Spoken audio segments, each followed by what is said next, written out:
말씀 보도록 하겠습니다. 하나님 것을 하나님께 드리랍니다.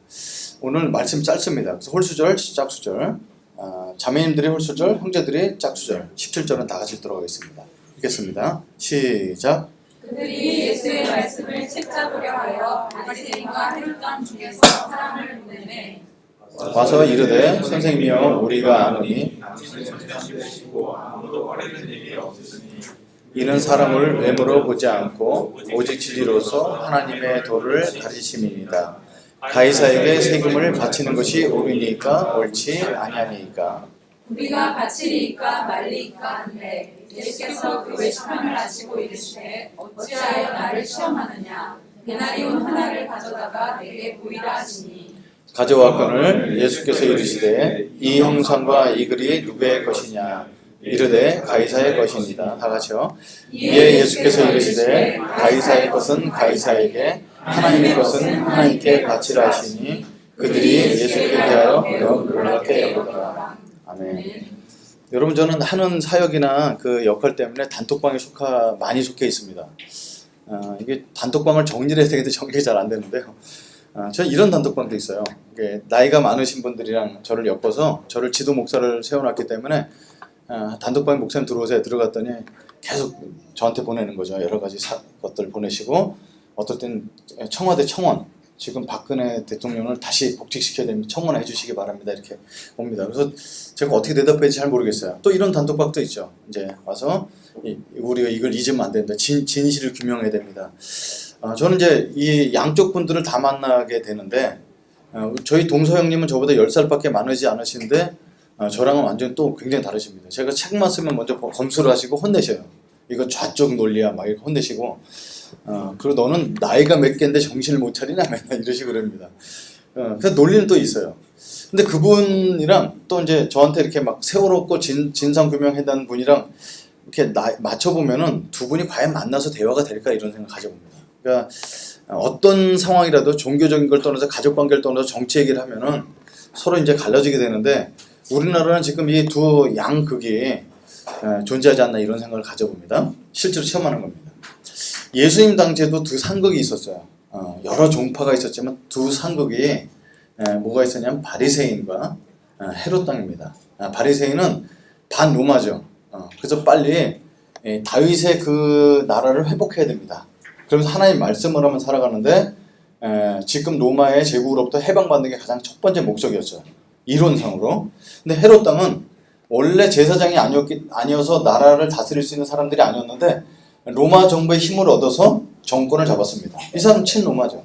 자, 이 두 사람은 평상시에 만나지도 않고 얼굴도 대하지도 않고 같은 식당에 가지도 않는 사람들입니다. 근데 오늘 이 두 사람이 뭉쳤어요. 오늘 본문에 보면 이렇게 모여서 있습니다. 앞에 있는 대제사장, 장로들, 서기관들의 예수님부터 다 깨졌습니다. 논리상으로 안 되니까 이 사람들을 보냈어요. 보낸 이유는 오늘 본문에 의하면 간단합니다. 예수의 말씀을 책잡으려 하여 오늘 본문에 나온 대로 자, 이 사람은 평상시에는 목적과 삶의 방향이 너무너무 달랐지만 한 가지는 분명했습니다. 예수를 잡아야 되겠구나. 우리 둘이 이것만을 위해서는 합치자 이런 겁니다. 자, 올무로 던지는 질문은 뭐였을까요? 너무나 유명하게도 가이사에게 세를 바치는 것이 옳으니까 옳지 아니하니까 이렇게 질문했습니다. 예수님이 빨리 대답 안 하니까 재촉까지 합니다. 자, 여러분 어떠세요? 세금을 내는 게 옳아요? 안 내는 게 옳아요? 우리 이제 특별히 목사들이나 이런 사람들 저도 올해부터 세금 내기 시작한 지가 이제 1년 좀 넘어서 연말 정산하는데 그게 잘 처리가 안 되고 좀 있습니다만 이런 거예요. 제가 말레이시아에 한번 설교하러 간 적이 있었어요. 그 사람을 리크루팅하러. 근데 말레이시아에 있는 그 기독교인들은 90% 이상이 다 화교입니다. 근데 그래서 제가 중국말로 이제 설교를 하면서 리크루팅을 하는데 끝나고 나서 거기도 졸업생들 있죠. 졸업생들 모임에 가서 또 한번 설교를 했는데 끝나고 앉아서 식사를 하는데 옆에 있는 친구가 저한테 묻는 거예요. 이렇게 묻습니다. 그리스도인으로서 이슬람 국가에 사는데 종교세를 내야 합니까? 세금 내야지. 당연히 이렇게 생각하고 있었죠. 근데 그 돈으로 이슬람 사원을 더 많이 짓고 그 돈으로 기독교를 조사해서 핍박을 하는데 국민의 의무가 먼저일까요? 신앙이 먼저일까요? 이걸 질문을 했어요. 제가 이 질문 받은 지 한 10여 년 됐습니다. 대답하기 쉽지가 않죠. 어떻게 생각하세요? 성경 속에 답은 있어요. 이런 사람의 질문의 태도는 굉장히 겸손하고 정말 어떻게 하는 것이 진짜 좋은 걸까? 이런 질문을 하는 거죠. 성경 답이 있죠. 모든 자들에게 줄 것을 주되 조세를 받을 자에게 조세를 바치고 관세를 받을 자에게 관세를 바치고 두려워할 자를 두려워하며 존경할 자를 존경하라. 이게 사도 바울이 로마서 13장을 통해서 세상에 우리가 어떻게 살아야 될 지혜 중에 7절이니까 얼마 안 됐잖아요. 그러니까 7절에 보면은 세금에 대한 얘기를 분명히 얘기합니다. 세금 내는 건 삶에 굉장히 연결되어 있으니까. 깔고 있는 건 이거예요. 세금을 내 말아를 정답을 얘기해 주보다 야 로마한테 세를 갖다 주면 로마가 그걸 창과 칼을 만들어서 우리를 더 위협하지? 괜찮아 나도. 그들 끝날 거야. 우리 세상은 여기가 아니니까 조금만 참어. 그거 갖고 두려워할까지 말이야. 우리 영혼까지 책임지실 그분을 두려워해. 내 세금. 이렇게 얘기하는 거죠. 정말 겸손한 사람에게. 여러분 구약에는 어떻게 나왔을까요? 바벨론에 끌려갔던 사람들에게 이렇게 하나님 말씀하셨어요. 바벨론에 사로잡혀가게 한 모든 포로에게 이와 같이 말씀하시니라. 너희는 그 땅에 가서 집을 짓고 거기에 살며 텃밭을 만들고 그 열매를 먹으라. 아내를 맞이하여 자녀를 낳으며 너희 아들이 아내를 맞이하며 너희 딸들이 남편을 맞아 그들로 자녀를 낳게 하여 너희가 거기에서 번성하고 줄어들지 아니하게 하라. 너희는 내가 사로잡혀 가게 한 그 성읍을 평안을 구하고 그를 위하여 여호와께 기도하라. 이는 그 성읍이 평안함으로 너희도 평안할 것이니라. 여러분 포로를 끌려갔어요. 그죠? 지금 우리를 얘기하자면 일제 강점기 때 끌려가서 그 천황의 땅을 파고 있는 거예요. 그 호수를 만들어. 여러분 일본 천황 그 궁정에 가보면 화가 납니다. 어마어마하게 지어놨죠. 땅을 다 파라고 그 물을 갖다 그거 다 우리 한국 사람들 끌고 와서 한 겁니다. 거기서 땅을 파서 끌려가서 겨우 생명만 유지할 정도 돈을 받고 있는데 거기서 세금 내라면 낼까요? 안 낼까요? 내라는 거예요. 거기서 그들을 위해서 평안을 빌려는 거예요. 왜? 거기가 우리가 끝이 아니기 때문에. 정말 겸손하게 내가 이런 삶 속에서 세금을 내야 될까요? 말아야 될까요? 하는 데는 정답이 있어요. 근데 오늘 바리새인과 헤롯 당이 갖고 온 질문은 그런 질문이 아닙니다. 지금 세금을 처리하는 것에 궁금증이 아니라 어떤 대답을 하든 올무에 걸리게 만들고자 하기 때문인 거죠. 그럼 세금을 내라 그러면 유대인의 적이 됩니다. 내지 마라 결정하게 되면 로마 정부의 적이 됩니다. 그래서 바리새인과 서기관들과 그 다음에 대지사장들이 와서 몰려와서 예수를 기가 막히게 올무에 걸릴 지혜를 짜고 작은 거예요. 어떤 말을 해도 걸리는 거니까. 예수님께서 대답을 하시죠. 우리가 바치리까 말릴까 계속 재촉을 하는데 예수께서 외식함을 아시고 이르되 어찌하여 나를 시험하느냐. 데나리온 하나를 가져다가 내게 보이라 하시니 가져왔거늘 예수께서 이르시되 이 형상과 이 글이 누구의 것이냐. 이르되 가이사의 것이니라. 이렇게 나오는 본문입니다. 여러분 이 데나리온 본 적 있으세요? 제가 오늘 유리잠에 와서 덕분에 얘기하겠는데 제가 박물관 좋은 데를 가본 건 영국에 이제 처음 가봐서요. 유리잠에 한번 초청을 해서 갔었는데 대형박물관에서 3박 4일 동안 거기만 있었어요. 이 로마 화폐를 한번 찾아보려고. 근데 그걸 못 찾았는데 이렇게 생겼습니다. 한 데나리온. 데나리온은 완전 로마 화폐인데 이 앞에 뭐라고 써 있을까요? 이렇게 써 있습니다. 티베리우스 시저 아우구스티누스 신의 아들. 이 사람은 신의 아들이라고 표현되어 있고요. 그럼 신의 아들은 신의 부모가 있어야 될 거 아니에요. 뒤에는 신의 그 시저의 어머니가 있습니다. 티베리우스의 어머니 리디아의 상이 있으면서 대제사장이라는 글자가 있습니다. 그러니까 이 한 데나리온이라는 그 화폐 단위는 5만 원짜리다 만 원짜리다 의미를 넘어서 여기는 굉장한 그 당시로 얘기하면 우상 숭배가 완연한 우상 숭배가 박혀 있는 것이죠. 그 당시 문화 상황은 자칭 신이라고 하는 로마 황제의 동전은 형상화된 우상이었기 때문에 성전에 들이지도 않고 만지지도 않았어요. 그래서 사람들이 평상시에 데나리온 갖고 살지만 성전에 헌금을 드려올 때는 이걸 어떻게 드려? 그래서 다시 유대인 돈으로 환전을 했죠. 그래서 거기서 또 환전하는 세금까지 떼먹는 사람들이 그 환율까지 떼먹는 사람들이 대제사장들이었습니다.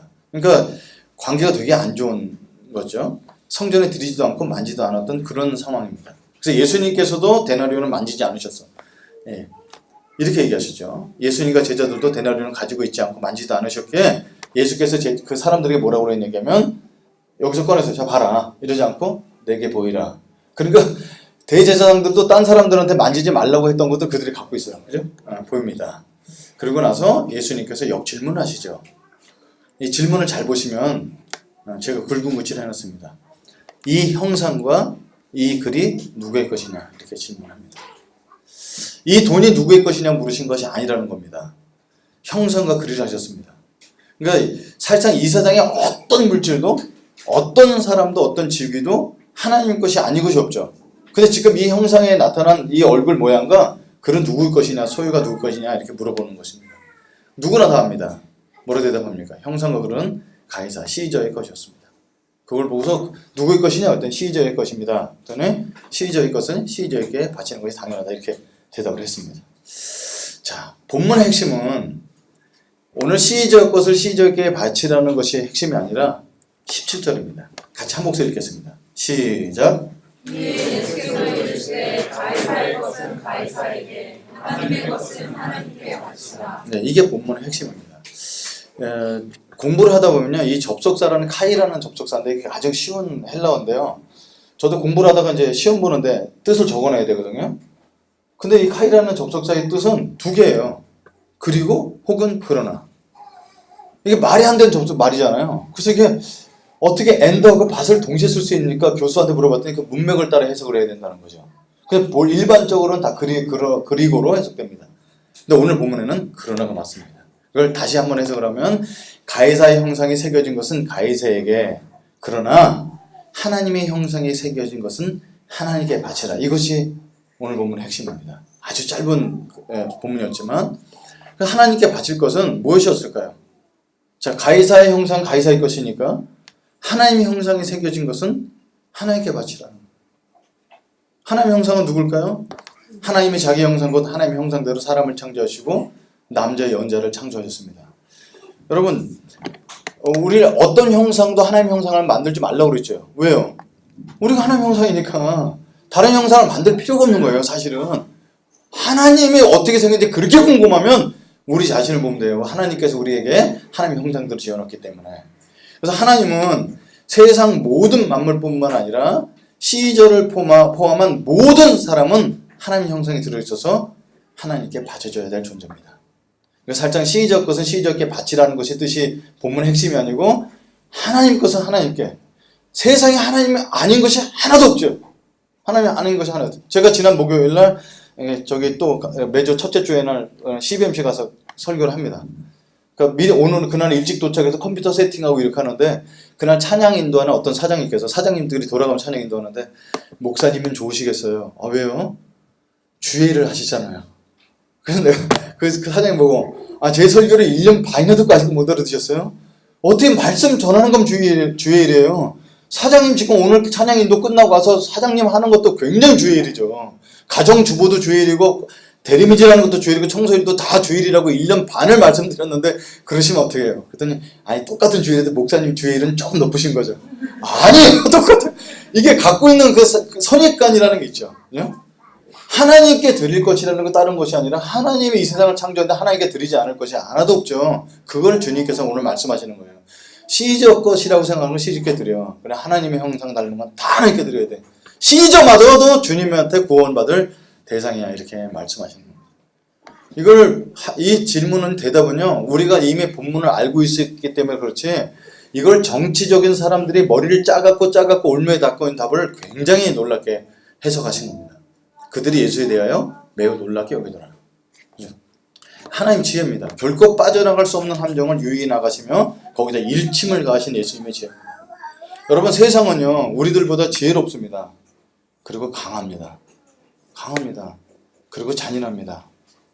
그러나 주님께 붙어있으면 넉넉히 이길 수 있죠. 여러분, 솔직히 저는 일반 목사가 되지 않고 사회 나갔으면 직장 생활을 제대로 할 수 있을까 이런 걱정이 있어요. 제가 얼마 전에도 은행 가서 얘기하는데 은행 직원이 나보다 분명히 20살 정도는 어려 보이는데 내가 거기서 땀을 뻘뻘 흘리는 거예요. 질문하는 대답을 못 알아들으니까. 그러니까 너무 이게 갖고 있는, 여러분, 일반 세상에서 우리가 살아나갈 때 지혜 없이는 살아갈 수 없죠. 이 예수님은 목숨밖에 하지 않았지만 그렇게 석하게 머리를 짜는 사람은 훨씬 지혜가 뛰어나서 이걸 깨시는 거예요. 그러니까 우리가 우리 힘으로 세상의 지혜를 갖고 이겨내는 굉장히 어려운데 주님께 붙어있을 때만 주님께서 지혜를 주시죠. 여러분, 제가 잠깐 에피소드를 소개할게요. 지난 노동절 날입니다. 저를 꼭 만나자는 제자가 있었어요. 그 제자는 누굴까요? 16년 전에 신천지로 간 제자입니다. 만나자고 해서 원래 신천지나 이런 논리를 얘기 안 해야 되니까 그런 얘기 할 거면 만나지 말자고 늘 그래서 안 만나요. 근데 만나서 목사님 옛날 때 저를 많이 키워주는데 식사로 대접한다고 그래서 하다 한 번 마지막으로 만나러 갔는데 딱 갔더니 그 옆에 양복 입은 사람이 딱 있습니다. 그러니까 내가 이제 마지막 만남인 줄 알고 신천지에서 제일 센 사람 데리고 가는 거예요. 내가 거기서 쫄아서 돌아서 갈 수는 없잖아요. 자전거 타고 갔다가 그다음 스시집에 가는 거예요. 스시 잘 먹었죠. 먹을 때 아무 소리 안 하죠. 그래서 딱 다 먹고 나니까 딱 얘기를 하는 거죠. 계시록에는 바다를 뭐라고 생각하십니까? 여러분 그 질문들이요 사람들이 평상시에 생각하지 않는 거 질문이에요. 바다요? 바다죠. 저 수영하는 거 되게 좋아합니다. 그래서 농담하지 마시고 바다는 뭐라고 생각하십니까? 계속 진지하게 질문하더라고요. 그래서 여러분 그 논리로 싸워서 이기기 되게 어렵죠. 그래서 계시록 말씀하시는 거군요. 계시록에 수많은 상징들이 있지만 그 스가랴서에 나온 것과 다니엘서에 뒤에 있는 계시록 그걸 가지고 그 문학 장르를 갖고 쓴 건데 그렇게 억지로 해석할 것이 아니고 그 당시에 모든 사람이 격려를 주려고 예수님이 승리하라고 쓰시는 겁니다. 그랬더니 잠깐 멈칫하더라고요. 그랬더니 다른 질문으로 넘어가요. 세례 요한은 어떻게 생각하십니까? 질문을 계속하는 거예요. 논리가 있어 논리가. 근데 여러분 그래서 그럼 대답을 먼저 좀 하시라고 해서 몇 가지 대답을 해주는데 논리는 간단해요. 보혜사 성령께서 예전에 이 사람에게 함께 있었고 세례 요한에 함께 하다가 세례 요한이 말을 듣지 않자 정치 이상한 소리를 하고 그래서 예수님께 갔었고 그 예수님께 갔던 보혜사 성령이 지금 이만희 씨한테 와 있다. 이거예요 논리가. 그러니까 세례 요한을 까야 되는 거야 이 사람은. 그래서 세례 요한이 어떻게 정치 이상했나 했더니 예수님이 감옥에 들어가 있는데 와서 당신이 메시아니까 이렇게 헛소리하고 물어보지 않았냐 이런 거죠. 그래서 여러분 이거는요 우리 교회 1년만 다니면 다 아는 대답이에요. 세례 요한조차도 예수님 하는 행동이나 아무도 생각하지 못한 행동을 보면서 저분이 진짜 메시아일까라고 다 의심했죠. 제자들까지. 그래서 제자들을 보내서 한마디만 듣고 딱 깨달은 거죠.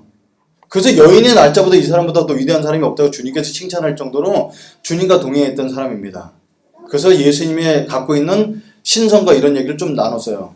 그래서 좀 딴 얘기 몇 가지 질문하고 계속 하는데 저한테 뭐라 하냐면 새로운 진리를 받으려면 다른 걸 금식하셔야 되고 다 내려놔야 된다는 거예요. 여러분 신천지랑 성경 공부하면요 딴 거 못 가게 해요. 금식을 하라는 거예요. 영적으로. 그래서 이제 몇 가지 논리로 대답을 하고 이제 차 마시러 가야 되는데 자 식사하시니까 차 마시러 가시죠. 이렇게 이제 나 데리고 온 제자가 차 마시러 가자는데 이 사람이 갑시다. 그리고 대화를 안 하고 가는 거예요. 그래서 여러분 그 뒤돌아서 가시는 그 모습이 되게 쓸쓸해 보였습니다. 여러분 그 신천지랑 싸워서 이길 문제는 아니에요. 왜냐면 논리를 뻔히 아니까. 근데 여러분 지혜가 없으면 굉장히 당합니다. 만약 그 사람이 바다가 뭡니까 뭘 때 몰려갖고 저도 잘 모르는데 여러분 세상에 갖고 있는 모든 비유를 다로 갖고 해석할 수 있는 사람은 어디 있어요? 모르는 거. 그 나중에 안 되니까 교회 비판하는 거죠. 그냥 뻔합니다. 교회 목사님이시라고 얼마나 교회 하는 게 어려우십니까? 전 안 어려운데요? 그래서 교회 교인들 헌금 걷어서 교회 건물비 내고 목사님 월급 주는 얼마나 힘듭니까? 우리 안 힘든데요? 청년들 와서 얼마나 고생 많고 우리 교회 청년들 고생 안 하는데요? 그냥 말았어요. 그래서 여러분 그게 그 사람들과 그렇게 뭔가를 짜고 나온 사람들과 그 논리를 이기기 굉장히 어렵습니다. 정말 주님이 지혜를 주셔야 되고 세상을 넉넉히 이기는 지혜는 주님만이 갖고 있다는 걸 오늘 이거 보게 됩니다. 근데 오늘 초점은 세상을 넉넉히 이기는 주님의 지혜를 넘어서 주께서 우리에게 본문 핵심을 주셨던 바친다는 의미를 좀 나누고 싶습니다. 가이사의 것은 가이사에게 하나님 것은 하나님께 바치라 이렇게 했는데 바친다는 것은 우리가 생각할 때 보면 옛날 논리처럼 무슨 자꾸 신께 무슨 바치는 걸 얘기하는데 한마디로 얘기하면 첫 번째 의미는 로드십을 얘기합니다. 나의 주인은 내가 아니라 주인이 있으면 인식하는 삶이죠. 우리 지난주에 말씀도 똑같은 포인트였잖아요. 예수님께서 왜 포도원 비유를 말씀하시면서 포도원 그 부자인 주인이 세를 거둘까? 그거는 뭐였냐면 넉넉하신 하나님이 세를 걷는 이유는 포도원에도 주인이 있다는 걸 알려주시기 위해서. 그 포도원을 에덴 동산을 볼 때 선악과 같이 너희 위에 주인이 있어 이걸 알려주기 위한 거예요. 그러니까 여러분 예수님께서 우리의 주인 되신다는 것을 우리가 계속해서 돈을 쓸 때나 시간을 쓸 때나 주인을 생각하는 거죠. 우리 많은 사람이 이렇게 생각합니다. 내 삶에 주인이 없다면 이걸 다른 얘기하면 내가 주인이라면 어떨까요? 여러분 내가 나의 주인이고 주인이 없다면 어떤 느낌 들까요?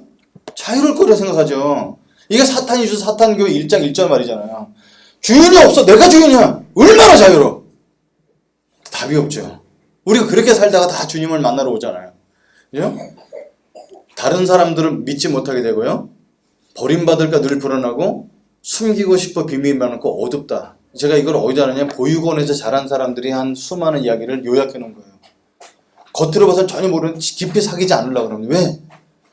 자기가 어렸을 때 부모님께 버림을 받았기 때문에 부모가 없는 삶을 살았기 때문에 다른 사람을 어느 정도까지만 믿고 다시 이 사람이랑 사랑에 빠졌지만 언제 버림을 받을지 모르는 불안감. 아무리 사람이 난 너를 영원히 사랑할 거 너를 버리지 않을 거라 얘기해도 그 불안감. 숨기고 싶은 비밀. 그래서 늘 어두운 생활을 할 수밖에 없는 게 보육원에 자란 사람의 공통적인 말입니다. 이게 부모가 없는 사람을 갖고 있는 아주 전형적인 모습을 보여주는 거죠. 여러분 무섭게 하는 사람, 자기 주먹 믿고 사는 사람, 사람들의 공포 정치를 하는 이유는 무섭기 때문에 그런 거죠. 주인이 있으면 제약이 따릅니다. 뭘 하지 마라 잔소리 듣습니다. 그러나 주인이 나보다 나를 더 사랑하고 나보다 훨씬 지혜롭고 그분이 선하신 분이라면 이보다 좋은 삶이 어디 있어요? 이보다 좋은 삶이 너무 좋잖아. 나보다 나를 더 사랑하신다는데 가끔 제가 이게 앞에 가서 찬양을 인도할 때마다 하나님 저도 제가 싫은데 하나님 저를 어떻게 사랑하세요? 근데 난 너를 사랑한다. 이걸 수없이 확인해 주잖아요. 그러니까 주인이 있는 삶, 주인이 있는 것을 인식하고 사는 삶, 그것이 바로 주인께 하나님께 바쳐진다는 첫 번째 의미가 아닐까 생각하자 봅니다. 두 번째 바친다는 의미는 뭘까요? 바친다는 건 맡긴다는 거죠. 그죠? 병도, 고난도, 과거도 실수도 인한 고생도 미래도 알 수 없지만 그분 안에서 깊은 평안을 느끼는 삶이 아닐까. 여러분 많은 목사님들을 존경하는 목사님이 있습니다. 김동호라는 목사님입니다. 아시는 분도 아닐 텐데 이분은 조금 일반 목사님이랑 좀 달라요. 부자 목사님이십니다. 그래서 책도 깨끗한 부자 이런 책을 썼어요. 이분은 많이 낮추셔갖고 제네시스를 타고 다니십니다. 그래서 우리랑 너무 하나님 제 제네시스는 타겠습니다. 그래도 제가 수준 많이 낮춘 거 아시죠? 이렇게 하면 기도하면서 제네시스 타시는 분이에요. 그러니까 굉장히 좀 다르죠. 우리랑 다르죠. 근데 이분이 갖고 있는 삶이 있어요. 얼마 전에 그렇게 그 세습 반대하고 여러 가지 것에 기독교를 깨끗이 하시려고 노력을 많이 하셨는데 암에 걸리셨어요. 폐암에. 그래서 페이북에 올렸어요. 근데 뭐 사람들이 댓글도 수백 개고 좋아요가 뭐 수천 개가 됩니다. 그 중에 한 글을 볼게요. 작아서 안 보이시죠? 제가 읽을게요. 5월 1일입니다. 수술하기 전에 감사함으로 금은 수술문에 들어갑니다. 감사함으로 수술문에 들어가신다고 써놓으셨어요. 왜 나에게 이런 일이 일어나지? 처음엔 그런 생각이 들었다. 그러나 스스로 찾은 답은 간단하였다. 너에게 그런 일이 일어나지 말라는 법이 있어? 너라고 뭐 특별한 게 없잖아.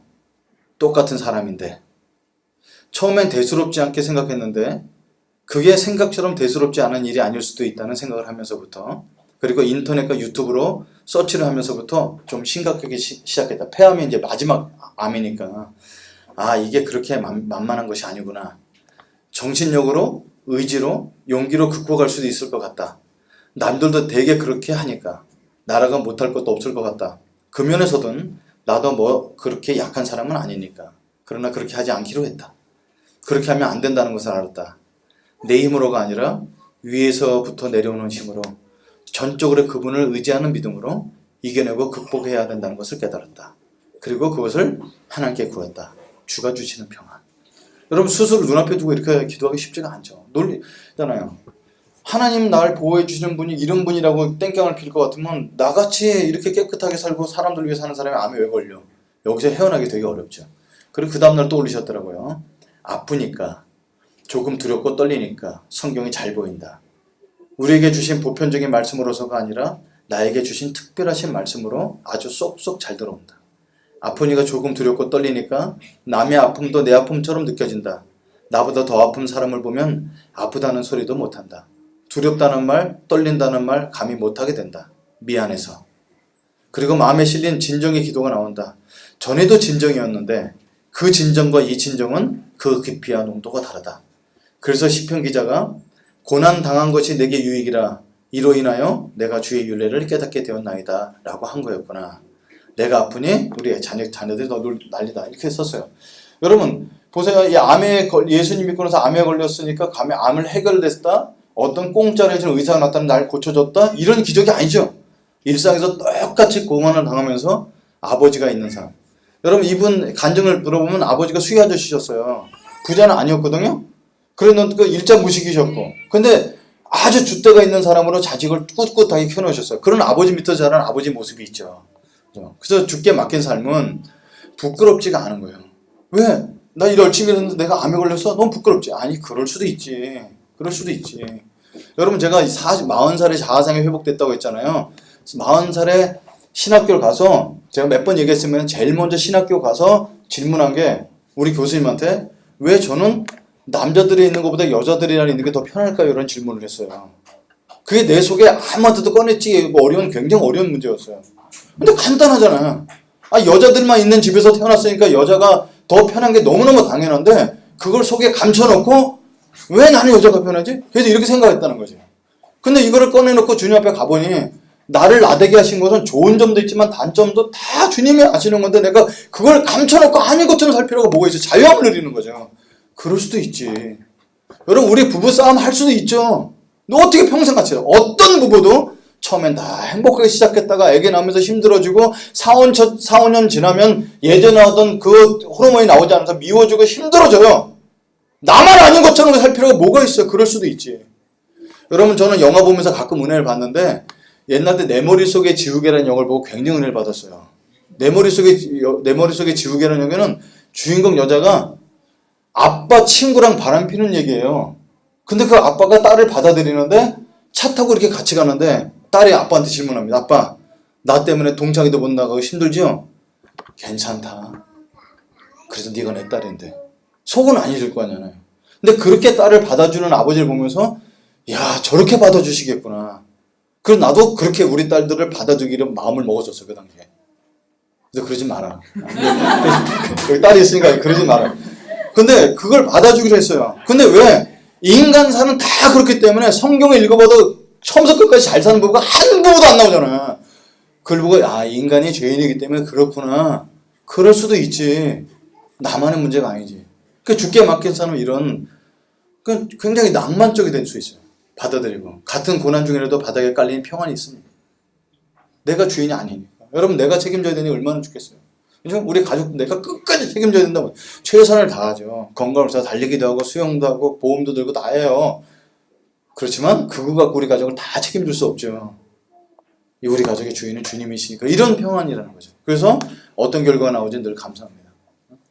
마음이 있어요. 우리 아들 가서 좀 편안한 꿀 빠는 직업을 갔으면 좋겠다고 면제 받을 수 있는 기회 다 버리고 주님 갔더니 하나님께 덜컥 딱 특전사를 보내셨잖아요. 걔 앞에서는 얘기는 안 했어요. 어떻게 하냐 특전사 가서. 그리고 속으로 그래야지 남자가 되지. 걔한테는 얘기 안 했습니다. 하나님께서 그 모든 결과를 책임지고 이끌어줄 걸 믿죠. 그죠? 그게 주님께 맡긴 삶 아니겠어요?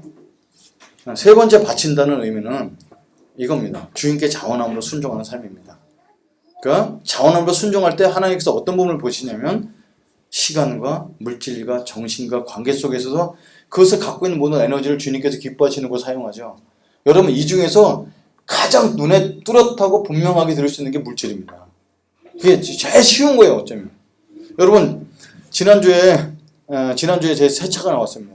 진짜 태어나서 진짜 새 차 타보고 이렇게 가슴 떨리는 거예요. 비닐을 띄는 게 너무 아까워서 비닐 속에서 앉아있다가 사진 찍고 이랬습니다. 여러분, 너무 죄송하지만 그 차를 받아들일까지는요 굉장히 오래 걸렸어요. 내가 차를 바꿀 수 있을까? 바꿀까 말까?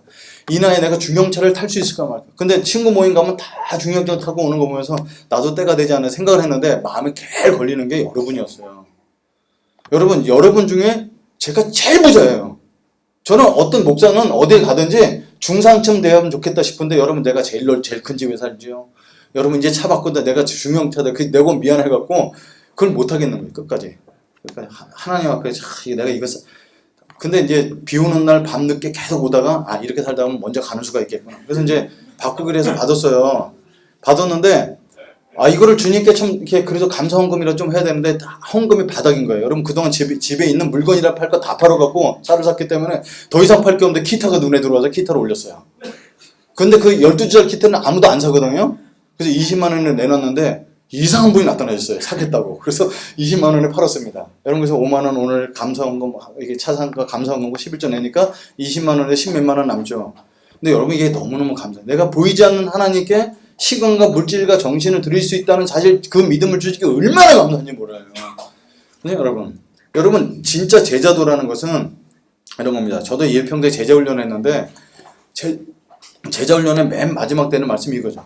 하늘과 땅의 모든 권세를 주신 예수님께서 모든 족속으로 제자를 삼으라 하셨고 아버지와 아들과 성령의 이름으로 세를 베풀고 내가 너에게 분반 모든 걸 가르쳐 지게 하라. 세상 끝날까지 내가 너희와 항상 함께 있으리라. 제자 훈련할 때마다 이 말씀 씁니다. 가장 중요한 것은 제자 삼으라. 근데 어떻게? 감으로, 그 다음에 세례를 줌으로, 가르침으로. 근데 여기에 가장 큰 핵심은 뭐냐면요, 지키게 하라는 겁니다. 여러분, 지키게 하라는 건 꼭 율법적인 느낌 들지만 원래 성경은, 원래 보는 성경은 순종하게 하라는 거죠. 그게 제자죠.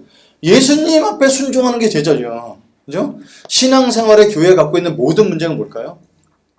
하나님을 주인 삶은 제자도가 세워지지 않는 문제입니다. 내가 물질을 하나 돈을 사용할 때, 사랑과 관계 쪽에서 계속 걸리는 사람이 나올 때, 이런 사람들에 대해 그냥 무시하고 지나가지 않고 화해를 요청하려고 하고, 내가 먼저 머리 내리고, 그리고 정말 누구에게 뭐 하나 도울 때도 어떻게 하면 주님께서 기뻐하신 쪽으로 생각하고, 이것이 생활 선교사가 살아가는 삶인데, 하나님께서 가이사의 것은 가이사에게, 하나님 것은 하나님께 바치라는 바로 그 의미는, 하나님 그렇게 주인 삶아서 누가 봐도 저 사람의 주인이 있는 삶이야. 이 삶을 살아가도록 주님께서 오늘 격려하시는 거라고 생각합니다. 오늘 같이 한번 이렇게 찬양했으면 좋겠습니다. 이 찬양을 들었으면 좋겠습니다. 이 찬양 나왔을 때 정말 제가 많이 길거리 다니며 불렀는데요.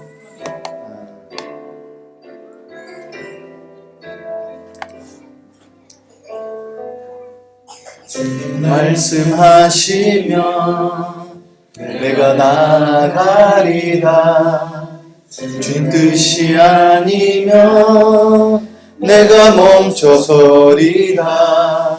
나의 가고 서는 것 주님 뜻에 있으니 오 주님 나를 이끄소서. 네, 진짜 순종하는 삶입니다. 주님 말씀하시면 내가 나아가리라. 주님 뜻이 아니면 내가 멈춰서리라. 나의 가고 서는 것 주님 뜻에 있으니 오 주님 나를 이끄소서. 주님을 따라가는 삶이 제자의 삶입니다. 뜻하신 그곳에 나 있기 원합니다. 이끄시는 대로 순종하며 살리니 연약한 내 영혼 통하여 일하소서. 주님 나라와 그 뜻을 위하여 뜻하신 그곳에 나 있기 원합니다. 이끄시는 대로 순종하며 살리니 연약한 내 영혼 통하여 일하소서. 주님 나라와 그 뜻을 위하여 오 주님 나를 이끄소서. 주께서 우리 양심에 말씀하시고 아침에 기도할 때마다 말씀하시는데 그런 큐티를 했다 안 했다가 중요한 것이 아닙니다. 오늘 예배를 드렸다 안 드렸다가 중요한 것이 아니라 그 말씀이 내 삶을 이끌 수 있도록 내드리는 것이 중요합니다. 나가리다. 주님 뜻이 아니면 내가 멈춰서리다. 나의 가고 서는 것 주님 뜻에 있으니 오 주님 나를 이끌소서. 여기까지만 우리 같이 한번 기도할까요? 네, 딱 오늘 한 가지만 기도하겠습니다. 주님 가라는 곳에 가겠습니다. 주님 멈추라면 멈추겠습니다. 주님이 계시니 부끄러워하지 않겠습니다. 진정으로 주인 삶아 폭풍 가운데서 평안을 누리기를 원합니다. 이 시대 이 한국 가정에 소리 없는 킬러들이 있다고 합니다. 이 시대에 우리가 술, 담배 안 먹는 것 같고 그리스도인을 나타낼 것이 아니고요. 삶의 진정성을 많이 보여줘야 되는데 우리는 주님 앞에서 진정하게 살 수 있는 존재가 되지 않습니다. 그래서 오늘 또 기도하면서 하나님 새 마음을 주셔서 이 음란한 세대에 우리가 거룩하게 살 수 있도록 삶을 다시 한번 드리기 작정합니다. 주님이 가라는 곳에만 가겠고 죄로 달려가는 그 발걸음도 멈추라면 멈추길 소원합니다. 그래서 주님의 것이니 주님께 바쳐지는 존재가 되길 소원합니다. 우리 같이 한번 기도하겠습니다. 기도합니다. 하나님 아버지 감사합니다. 주님 감사하고 찬송합니다.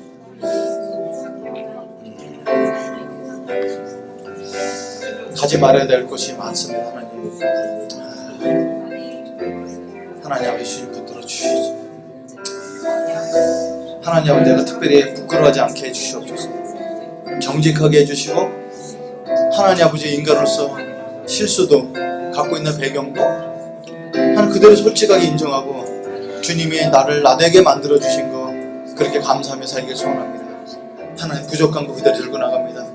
하나님 주님의 주인이시기 때문에 복음 가운데서 평안을 누릴 수 있도록 주님 붙들어 주시고 어떤 경우라도 나의 주인이신 걸 절코 잊지 않고 살아갈 수 있도록 인도해 주옵소서. 특별히 우리 가까운 교회 사람들 한 명도 하나님 죄의식에 끌려가지 않게 하시고 하나님 아버지 음란한 곳에 끌려가지 않고 주님 앞에 깨끗한 성스러운 삶을 살 수 있도록 주님 붙들어 주옵소서. 하나님 아버지 바리새인들과 헤롯 땅에게만 주신 말씀이 아니라 우리에게 똑같이 주신 말씀 하나님의 것은 하나님께 바치라는 음성을 가슴속에 새기기를 소원합니다. 그래서 주님 이 음란한 시대에 우리가 하나님 가정을 소중히 여기게 해주시고 하나님 죄를 지르는 발걸음 언제든지 멈추라고 말씀하시고 가책을 양심을 깨닫게 해주시면 돌이키게 해주시고 하나님 앞에 우리 힘으로 살아갈 수 없는 이 세상을 당신의 능력으로 살아갈 수 있도록 인도하여 주시옵소서. 하나님 우리 지혜로 살아갈 수 없는 이 땅 하나님 당신의 지혜를 날마다 부어주심으로 넉넉히 이겨내게 해주시고 당신이 주신 믿음으로 이 땅을 살아갈 수 있도록 축복하여 주시옵소서. 그래서 진정으로 하나님 주인 삶과 복음 가운데서 평안을 누리게 해주시고 부끄럽지 않고 주님 앞에 부끄러워서 주님 앞에 나가는 믿음의 삶을 살아갈 수 있도록 축복하여 주시옵소서. 축복합니다. 가까운 교회 나오는 가까운 양 한 명 한 명마다 찾아가 주셔서 하나님 아버지 곁길로 빠지지 않게 해주시옵소서. 죄로부터 그들을 보호하여 주시옵소서. 생계의 염려로부터 그들을 보호하여 주시옵소서. 미래에 대한 염려로부터 그들을 보호하여 주셔서 하나님 한 번만으로 진정 만족하며 아름다운 공동체 이룰 수 있도록 하나님 아버지 기름 부어 주시옵소서. 이제는 우리 주 예수 그리스도의 은혜와 하나님 아버지의 무한하신 사랑과 성령님의 감동감과 충만하심이 하나님을 주로 삼아서 하나님께 다시 한번 드리기를 다시 한번 작정하는 이 자리에 머리 숙인 모든 가까운 연들의 삶과 그 가정과 그 머리 위에 이제로부터 영원토록 함께 하시기를 간절히 축원하옵나이다. 아멘.